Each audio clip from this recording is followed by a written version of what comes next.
Bienvenue mesdames et messieurs à ce journal des sports. Merci de choisir C24+, la télé numérique et surtout bonne année. Démarrons avec cette information. La dernière journée de la Coupe d'Afrique des Nations s'annonce palpitante dans le groupe F après les 2 nuls enregistrés le dimanche. Les Léopards vont jouer la finale contre la Tanzanie mercredi 24 janvier 2024 après avoir fait jeu égal avec le Maroc au stade Laurent Pokou dans un match amplement disputé sous le soutien inconditionnel de la délégation congolaise dans les gradins. Suivez. C'est un gros défi pour la République démocratique du Congo en reconstruction, affronter le Maroc, l'un des énormes favoris. Un deuxième match nul contre les Lions de l'Atlas avec une saveur des victoires du côté de la RDC. Avec Hakimi pour le centre, la tête d'entrée de jeu, une énorme occasion. Cueillis à froid dans cette rencontre, les Léopards ont dû crier l'âme pour aller arracher un nul, nonobstant un penalty manqué peu avant la pause par Cédric Bakambu. C'est pas une équipe on l'a déjà, mais c'est une âme qui a été créée. Voilà, on est parti chercher quelque chose qui a été très très dur, donc très positif et je serai jusqu'à la fin de cette canne. La solution dans ces duels est venue du banc avec les entrées de Meshak Elia, Fiston Kalala Maele et Silas Katompa bien avant l'heure de jeu en seconde période. Avec ce démarrage de Meshak, Elia Meshak, le centre entrée et le but de la République démocratique du Congo. Les Léopards ont réussi, c'est mérité sur l'ensemble du match, le but de Silas Katompa. Ah, que ça fait plaisir de le voir finir cette action, très bien amené. Les Léopards ont égalisé. Pour se qualifier en 8e de finale, les fauves congolais devront jouer la Tanzanie avec la dernière énergie. Les sentiments ils sont un peu dispersés parce qu'on a mal commencé le match, mais après ce but on a très bien répondu. On peut même gagner ce match, après on va être satisfait du point, mais si on regarde en avant, on doit dire qu'il nous reste le dernier match contre le Tanzanie et on va tout donner. C'est encourageant, on peut prendre que du positif de ce match, on a montré de belles choses. Maintenant on sait qu'on a une finale contre la Tanzanie, le dernier match de la poule, donc il faudra être présent et terminer le travail qu'on a bien fait jusqu'à présent, même si on a fait 2 matchs nuls, on a 2 points, mais ça a été 2 très bons matchs de notre part. Au classement, le Maroc est en tête avec 4 points, suivi de la RDC 2 points ex-aequo avec la Zambie qui a arraché in extremis un nul le même après-midi.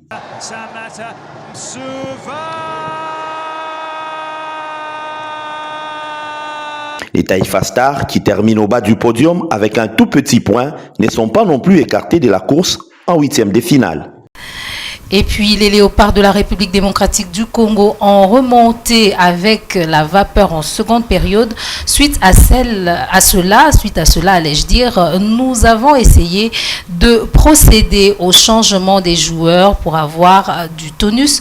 Fort malheureusement, nous avons craqué sur maintes de situations de contre et au finish le score de parité d'un but partout a sanctionné cette explication, un résultat qui nous a toujours gardé en première position du groupe F avec 4 points, même si ce n'est pas ce que j'ai souhaité. Néanmoins, nous allons corriger nos erreurs à la 3e journée contre la Zambie pour confirmer notre qualification, a souligné le technicien Walid Regragui à la fin du match de l'après-midi de dimanche contre la République démocratique du Congo pour le compte de la 2e journée de cette compétition. À l'issue de cette rencontre, les Quinois se sont exprimés par rapport au jeu exploité par les Léopards, mais également par rapport au pénalty raté de l'attaquant congolais Cédric Bakambu. Suivez. Maroc na Congo, alors que Tobosani que l'équipe n'a plus sur les bien. On a tous les chances du monde parce que moi na mboka azui makambo na musisa na ngotala la yo.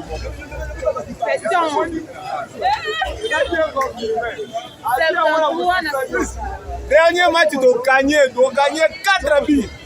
On les a déjà directement, vous avez ma soleil vanda déjà la chef coutumier ba laissa makambo. Maman, oh eza mboka na biso.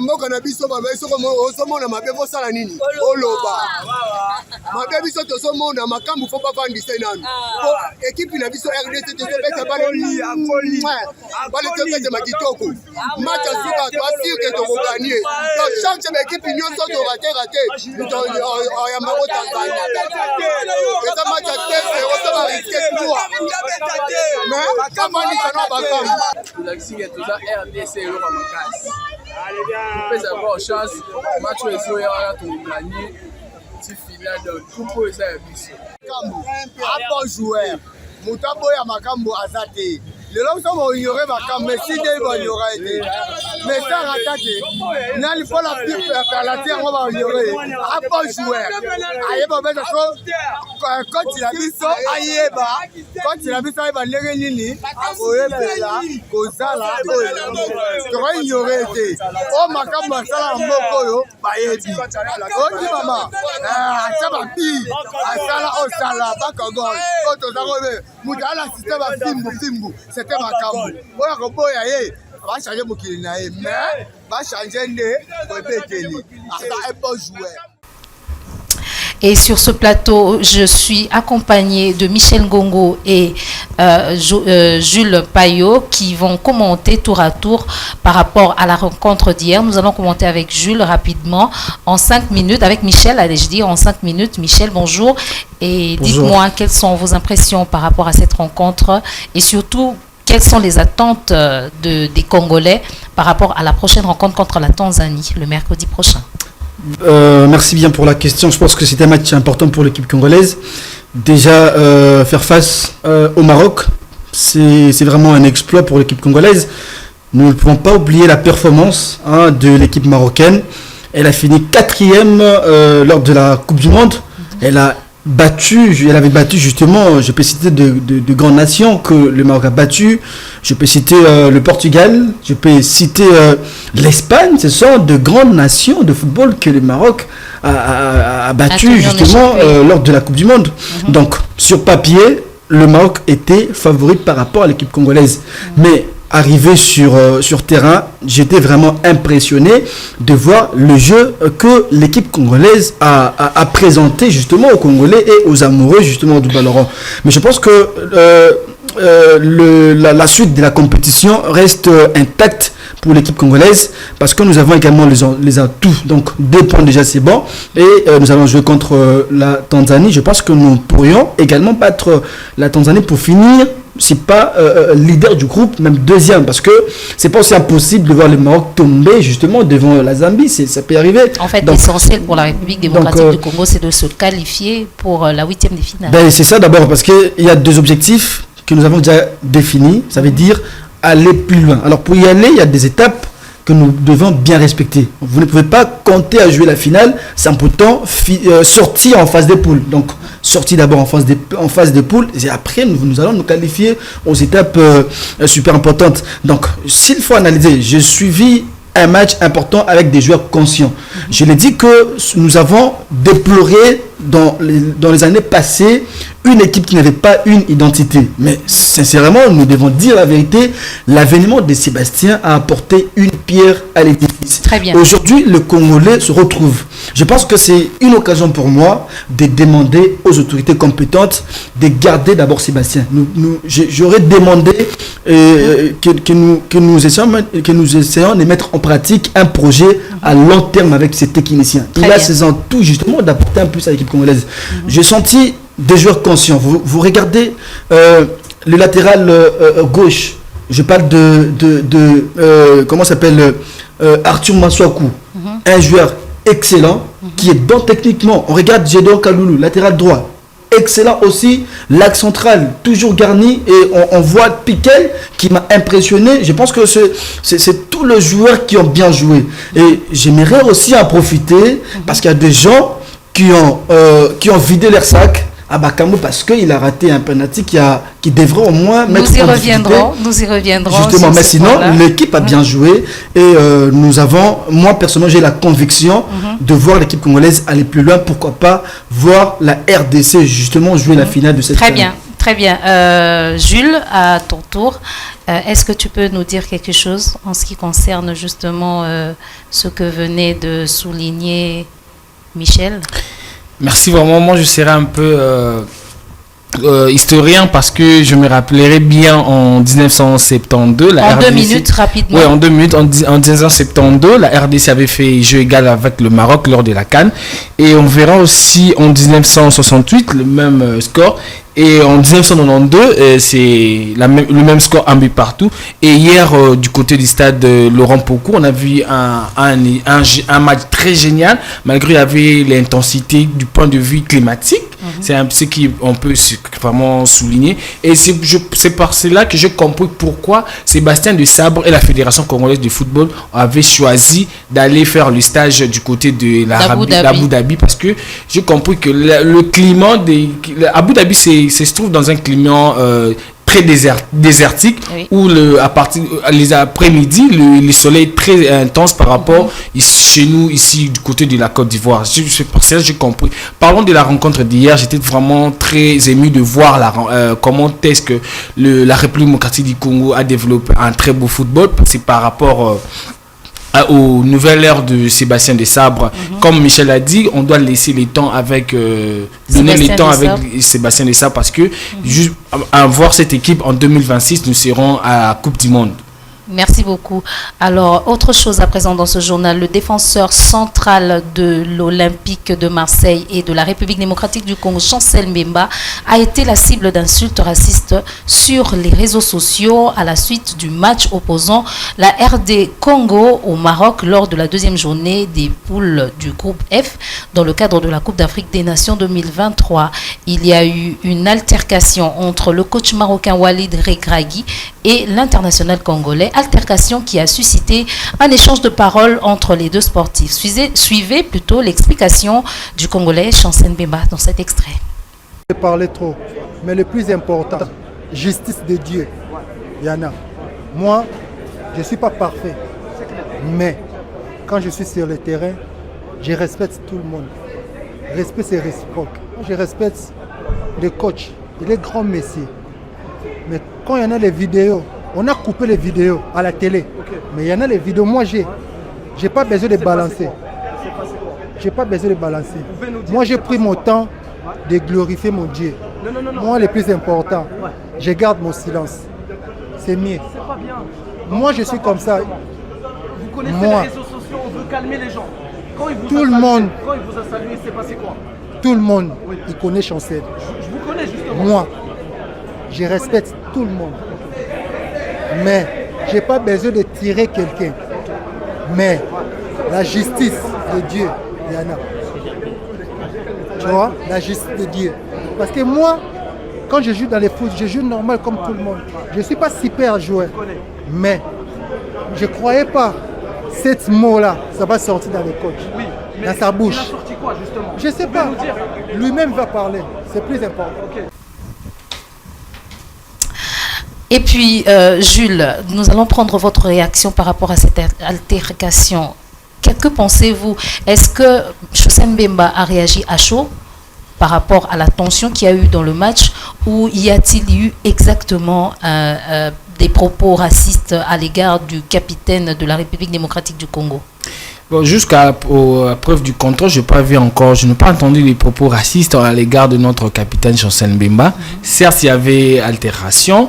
Je peux dire que c'est à cause de l'intensité de la partie.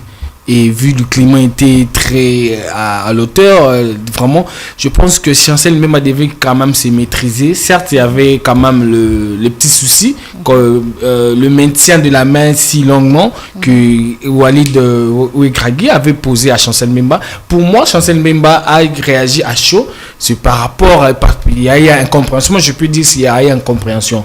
Parce que là, en suivant la scène, je ne peux pas dire que Chancel Mbemba devait réagir de cette manière. Il devait quand même continuer à parler très calmement parce que Walid a réagi parce que Chancel Mbemba ne l'a pas regardé en face comme ça. Selon la culture arabe, quand tu salues, vous devez regarder la personne. D'accord. C'est cette geste que Walid n'a pas aimé. Très bien. En tant qu'entraîneur, bien sûr. Alors, Michel, votre réaction aussi en 2 minutes par rapport à ça? Bon, je pense que moi je dois être un peu impartial. Je dois être impartial parce que nous savons que les Arabes sont des hypocrites.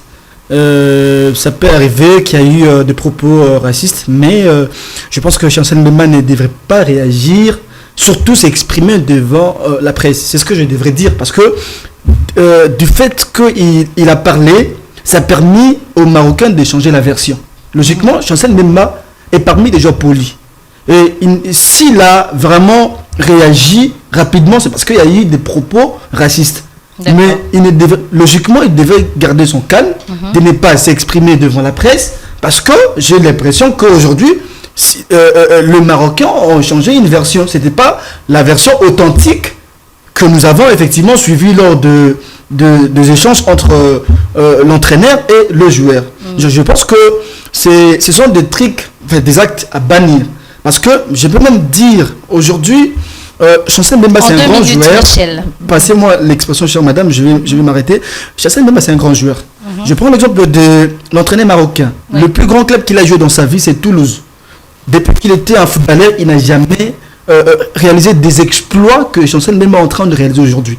Donc il doit donner beaucoup, n'est-ce pas, du respect à Mbemba, qui est en train de faire non seulement la fierté de la RDC, mais aussi la fierté de l'Afrique, partout là où il est en train de jouer. Donc je pense qu'il y a eu des propos racistes et que la CAF doit justement intervenir pour sanctionner justement l'entraîneur marocain qui s'est très mal comporté, parce que Mbemba n'a pas cette habitude de se comporter pendant ces matchs.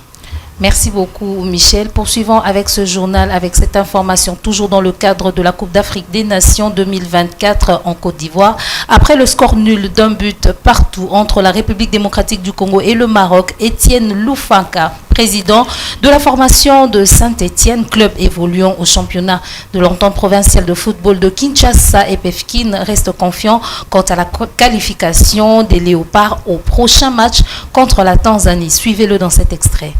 Entendu, parce qu'on ne joue pas avec n'importe quelle équipe, nous jouons contre le Maroc et puis le demi-finaliste de la Coupe du Monde.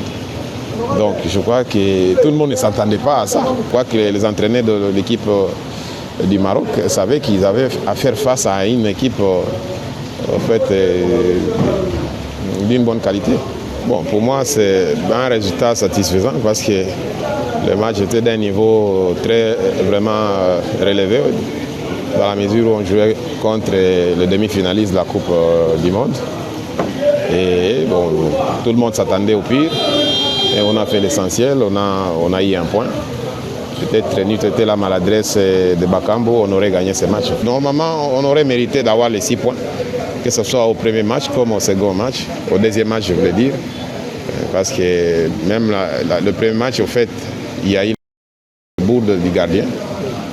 Et aujourd'hui aussi, on a encore connu notre bourde de Bakambu avec ces ratés du pénalty, en fait, qu'il aurait dû, au fait, concrétiser. C'était un match plaisant, sauf que le résultat est là. Je crois qu'ils ont fait le minimum, et c'est d'avoir un point, parce qu'il faut respecter aussi l'adversaire. Et je crois que nous devons jouer le tout pour le dernier match, pour arracher au moins cette qualification. Parlons également handball. En bref, le dimanche 21 janvier, au complexe sportif du stade international du Caire, les Fauves congolais se sont inclinés face aux requins bleus du Cap-Vert avec un score de 22-29, allais-je dire. Malgré cette défaite, la République démocratique du Congo était déjà assurée d'une place en quart de finale grâce à leur succès éclatant 38-20 contre les Amavubi du Rwanda lors de la journée précédente. Les Léopards ont entamé le match avec une première période difficile, affichant un retard de 5 points à la pause 11-16. Malgré un sursaut d'énergie et de révolte au retour de la pause, les joueurs congolais n'ont pas réussi à renverser le score, s'inclinant finalement devant une équipe capverdienne bien déterminée. La République démocratique du Congo termine ainsi la phase du groupe A composé du Cap-Vert, de la Zambie et du Rwanda avec 2 victoires et 3 sorties. Une performance qui confirme la qualité de l'équipe congolaise dans cette compétition continentale. Et enfin, en basketball, les entraîneurs de la République démocratique du Congo ont bénéficié d'une formation de plus par un expert français, M. Dani. Cette formation a été donnée en ligne aux entraîneurs des différentes ligues et ententes de toute la République démocratique du Congo. Reportage. Près de 200 participants entraîneurs de différents niveaux ont suivi en ligne les cliniques de basketball animées depuis Paris et en France par Fedani, l'expert français. Ce mercredi, disséminés à travers le pays, Ligue et Entente ont dû regrouper les leurs dans une salle. Ceux qui étaient empêchés ont dû suivre à partir de leur téléphone ou tablette. La plus grande affluence enregistrée à Kinshasa, où 73 entraîneurs au total, mobilisés par l'amicale des entraîneurs de la Ligue de basketball de Kinshasa, ont pris d'assaut la salle de conférence de l'immeuble Empire, située sur l'avenue de la Révolution ex-24 novembre, pour parrainer par la Ligue provinciale de basketball de Kinshasa. Pareillement à Lubumbashi, ils étaient une vingtaine, mobilisés par les nouveaux présidents élus des Les Blues, entente de basketball de Lubumbashi. La Ligue de Matadi n'a pas été en reste où une dizaine de coachs étaient présents dans la salle. Pareillement, Goma, Bukavu, Likasi ont dû emboîter le pas, ainsi que dans bien d'autres ligues et entités subdélégataires. Une première à mettre à l'actif du bureau exécutif de la Fédération de basketball du Congo, à un du discours-programme de Maître Paulin Kabongo, président de la FEBACO, qui a promis de faire de la formation son cheval de bataille pour le renforcement des capacités de cadre technique. C'est ainsi que s'achève ce journal des sports, mesdames et messieurs. Merci de votre particulière attention. Merci à mes invités, Michel Ngongo et Jules Payot, qui ont bien voulu partager avec moi ce plateau pour ce journal des sports. Nous nous retrouverons pour un prochain rendez-vous. À très bientôt. Au revoir. Au revoir.